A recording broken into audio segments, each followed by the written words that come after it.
ജീവിച്ചിരുന്നാലുള്ള നേട്ടവും മരിച്ചാലുള്ള നഷ്ടവും തിരിച്ചറിഞ്ഞുകൊണ്ടുള്ള ഒരു റീസ്റ്റാർട്ട് ജീവിതമായിരുന്നു എന്റെ.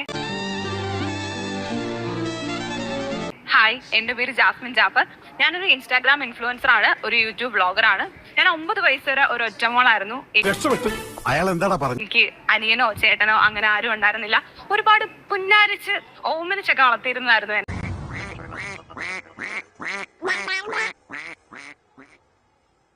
പെട്ടെന്നൊരു 9 വയസ്സൊക്കെ ആയപ്പോ എനിക്കൊരു അനിയൻ ജനിച്ചു. അപ്പൊ ഫാമിലിയിൽ തന്നെ കുറച്ച് നമ്മുടെ ബന്ധുക്കളൊക്കെ പറയല്ലോ, നിന്നെ ദത്തെടുത്തതാണ്, നീ ഇവിടെ ഉള്ളതല്ല, നമ്മള് അങ്ങനെയൊക്കെ നമ്മളെ പറഞ്ഞു നോവിക്കുമല്ലോ. 9 വയസ്സ് വരെ ഒറ്റമോളായിട്ട് പുന്നാരിച്ച് കുറച്ച് അഹങ്കാരമൊക്കെ ഉണ്ടായിരുന്നു എന്നെ. എല്ലാ തോന്നിവാസത്തിലും കൂട്ടുനിന്ന് വളർത്തിയ അത്തായും ഉമ്മായും പെട്ടെന്ന് എന്നോട് സ്നേഹമില്ലാണ്ടായോ, ഞാൻ ഇവിടുത്തെ ആരും അല്ലാണ്ടായോ എന്നുള്ള തോന്നലില് ഒരുപാട് സങ്കടപ്പെട്ടിരുന്നിട്ടുണ്ട്, ഒരുപാട് ഒറ്റപ്പെട്ടിരുന്നിട്ടുണ്ട്.